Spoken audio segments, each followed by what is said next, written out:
அனைவருக்கும் வணக்கம். நான் உங்கள் சாந்தி பேசுகிறேங்க. இன்றைய பதிவில் நாம் என்ன பார்க்க போகிறோம் அப்படின்னு பார்த்தீங்கன்னா, மாலை நேரத்தில் எக்காரணத்தை கொண்டும் இந்த பொருட்களை மட்டும் யாருக்கும் தராதீர்கள், உங்கள் வீட்டில் உள்ள ஐஸ்வர்யம் வெளியே சென்று விடும்னு சொல்லியிருக்கேன். அது என்னென்ன பொருட்கள் அப்படிங்கிறத பற்றி தான் இந்த பதிவில் நாம் தெளிவாக பார்க்க போகிறோம். இப்போ ஒரு சிலர் என்ன நினைப்பாங்கன்னா, இந்த பொருட்களை கொடுக்கறதுனால நம்மளுக்கு என்ன இருக்குது, பக்கத்தில் ஒரு அவசரம்னு கேட்குறாங்களே, எப்படி இல்லைன்னு சொல்றது அப்படிங்கிற ஒரு நிறைய பேர் இக்கட்டான சூழ்நிலைகளில் கொடுப்பாங்க. ஆனால் அந்த பொருட்களை நாம் கொடுப்பதினால் ஏற்படக்கூடிய விளைவுகளை பற்றி அவங்களுக்கு தெரியாது. அப்படி என்னென்ன பொருட்களை மாலை நேரத்தில் விளக்கு வைத்த பிறகு நாம் கொடுக்கக்கூடாது அப்படிங்கிறத ஒன்றொன்னா பார்க்கலாம். முதல்ல எப்பொழுதுமே ஞாபகம் வச்சுக்கோங்க, அது என்ன கிழமையா இருந்தாலும் பரவாயில்ல, மாலை நேரத்தில் விளக்கு வச்சதுக்கு அப்புறம் நாம் கடன் யாருக்குமே கொடுக்கக்கூடாது.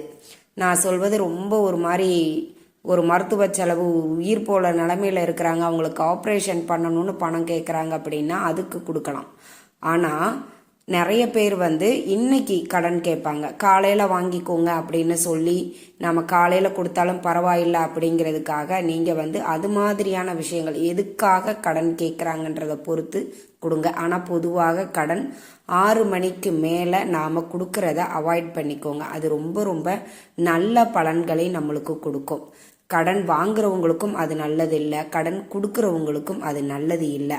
அதனால எக்காரணத்தை கொண்டும் நீங்கள் கடன் கொடுக்குறீங்க அப்படின்னா விளக்கு வச்ச நேரத்தில் கொடுக்காதீங்க. அப்படி நிறைய பேர் நம்முடைய முன்னோர்கள்லாம் சொல்லியிருப்பாங்க, விளக்கு வச்ச நேரத்தில் பணத்தை யாருக்கும் கொடுக்கக்கூடாது அப்படின்னு அவங்க பொதுவாக சொல்லியிருப்பாங்க.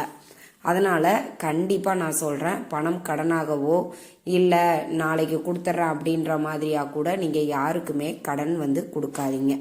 சரி, இரண்டாவது பொருள் துடைப்பம். இந்த துடைப்பத்தெல்லாமா கடன் வாங்குவாங்க அப்படின்னு நிறைய பேருக்கு தோணும். ஆனால் பக்கத்து வீட்டுக்காரங்க, அக்கம் பக்கத்தில் இருக்கிறவங்க கொடுங்களேன் கொஞ்சம் கூட்டிகிட்டு தந்துடுறேன் அப்படின்னு அசால்ட்டாக வாங்கிடுவாங்க. சில பேர் என்ன பண்ணுவாங்கன்னா, வீட்டுக்கு அப்போ தான் புதுசாக குடி வந்திருப்பாங்க. அவங்க நாங்கள் வீடெல்லாம் சுத்தம் பண்ணணும், நாங்கள் துடைப்பம், ஸ்டிக்கு, ஒட்டடை குச்சி இதெல்லாம் எடுத்துகிட்டு வரல, நீங்கள் கொடுங்க, நாங்கள் சுத்தம் பண்ணிட்டு திருப்பி கொடுத்துட்றோம் அப்படின்னு வாங்குவாங்க. ஆனால் எக்காரணத்தை கொண்டும் அப்படி நீங்கள் கொடுக்கவே கூடாது.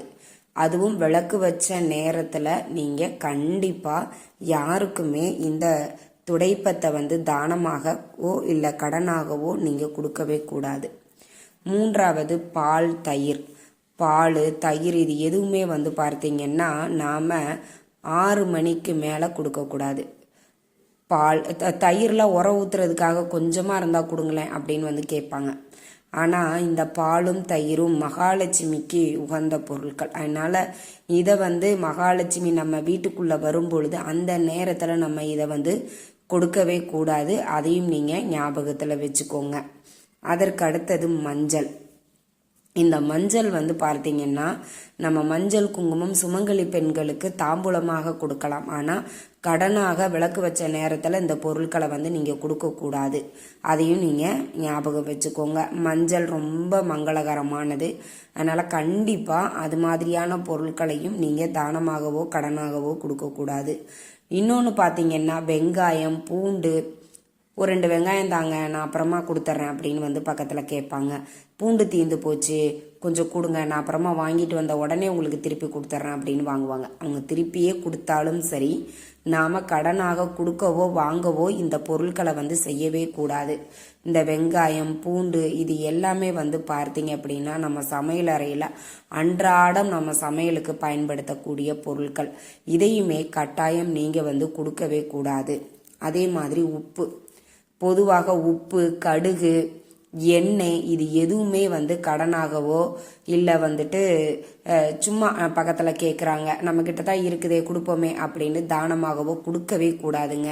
அது மிக மிக ஒரு தவறான செயல். கொடுக்குறவங்களுக்கும் அவ்வளவு நல்லது கிடையாது, வாங்குறவங்களுக்கும் அவ்வளவு நல்லது கிடையாது. அதனால் கண்டிப்பாக இந்த உப்பு, கடுகு, எண்ணெய் இது அனைத்தையுமே முடிஞ்ச வரைக்கும் நம்ம அக்கம் பக்கத்தில் வாங்காமல் நம்ம தவிர்ப்பதுமே ரொம்ப ரொம்ப நல்லது.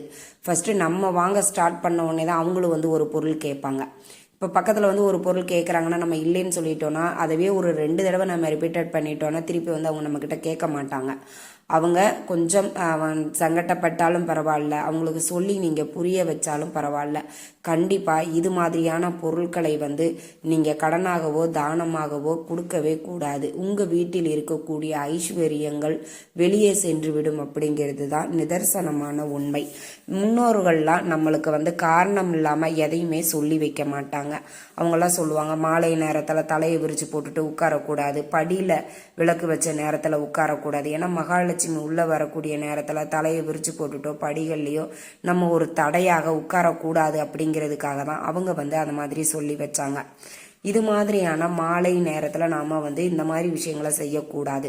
அதே மாதிரி மாலை நேரம் நீங்கள் ஒரு 6 மணிலேருந்து ஒரு 6:30க்குள்ளார தலை சீவுறது இது மாதிரியெல்லாம் செய்யவே கூடாது. அவ்வளோ நேரம் நம்ம அமைதியாக இருந்துட்டு அந்த விளக்கு வச்ச நேரத்தில் தலை சீவுறது இது மாதிரியான விஷயங்களை செய்யவே கூடாது. ஏன்னா எல்லா உயிரினங்களுக்கும் உணவு அளித்த பிறகு சிவபெருமான் அந்த 6 மணிக்கு மேலே தான் அவர் வந்து சாப்பிடுவாராம். அப்போ நம்ம தலை சீவும் போது அந்த தலையிலிருந்து விழக்கூடிய முடிகள் அவருடைய உணவில் விழுந்து விடும் அப்படிங்கிற காரணத்திற்காக தான் மாலை 6 மணிக்கு மேலே தலை சீவுறதெல்லாம் அவாய்ட் பண்ண சொன்னாங்க. அதற்கப்புறமாக பார்த்தீங்கன்னா நிறைய பேர் செய்கிற தப்பு என்னடான்னா 6 மணிக்கு மேலே தான் வீட்டை கூட்டுவாங்க. அப்போ தான் நாங்கள் கூட்டி சுத்தம் பண்ணுறோம் அப்படின்னு. ஆனால் கண்டிப்பாக அது செய்யவே கூடாது. நீங்கள் ஒரு 5:30க்கெல்லாம் வீட்டை சுத்தம் பண்ணுறது, வாசல் தெளித்து கோலம் போடுறது, தலை சீவுறது, உங்களை ஃப்ரெஷ்அப் பண்ணுறது எல்லாமே வந்து ஒரு 5:30 மணிக்குள்ளவே நீங்கள் முடிச்சுட்டு முடிந்த வரைக்கும் 5:30 மணிக்கு மேலே நீங்கள் விளக்கு வச்சு இறை வழிபாட்டை செஞ்சுட்டு அதுக்கப்புறம் உங்களுடைய அன்றாட வேலைகளை வந்து நீங்கள் தாராளமாக பார்க்கலாம். அந்த விளக்கு வைக்கிற நேரத்தில் தான் இந்த விஷயங்களை எல்லாம் நாம் செய்யணும் அப்படிங்கிற எந்த ஒரு அவசியமும் கிடையாது. அதனால் முன்னாடியே நீங்கள் அதையெல்லாம் செஞ்சு முடிச்சுட்டு அந்த நேரத்தில் நீங்கள் எதையுமே வந்துட்டு வெளியில் குப்பைகளை கொட்டுறதோ அந்த மாதிரியான விஷயங்களை எல்லாம் செய்யவே கூடாது. ஒரு குப்பை தொட்டி வச்சுக்கோங்க, அதில் அள்ளி வச்சுட்டு காலையில் வந்துட்டு அதை வெளியில் வச்சிருங்க. அது மாதிரியான விஷயங்களையுமே நீங்கள் முற்றிலுமாக தவிர்ப்பது அப்படிங்கிறது ரொம்ப ரொம்ப நல்ல விஷயங்கள். அதே மாதிரி நிறைய பேருக்கு ஒரு டவுட் வரும், இது மாதிரியான பொருட்களை அக்கம் பக்கத்தில் இருக்கிறவங்க கேட்குறாங்க, நாங்கள் இல்லைன்னு சொன்னால் கூட திரும்ப திரும்ப வந்து கேட்குறாங்க, அது வந்து எங்களுக்கு தர்ம சங்கடமாக இருக்குது அப்படின்னா அவங்கக்கிட்ட சொல்லி புரிய வைங்க. இது மாதிரி பொருட்களை வந்து கொடுக்கக்கூடாது, அதுவும் விளக்கு வச்ச நேரத்தில் கொடுக்கக்கூடாதுன்னு சொல்லியிருக்காங்கன்னா அவங்களுக்கு சொல்லி புரிய வைங்க. அவங்களும் இனிமேல் அந்த பழக்கத்தை வந்து மாற்றிப்பாங்க. இந்த தகவல் உங்களுக்கு ரொம்பவுமே பயனுள்ளதாக இருந்திருக்கும்னு நினைக்கிறேன். வீடியோ பிடிச்சிருந்தா லைக் பண்ணுங்கள், ஷேர் பண்ணுங்கள், கமெண்ட் பண்ணுங்கள். இந்த பதிவை உங்களுடைய உற்றார் உறவினர்கள் நண்பர்களுக்கும் ஷேர் பண்ணுங்கள். அவங்களும் பார்த்து பயன்பெறட்டும். நன்றி, வணக்கம்.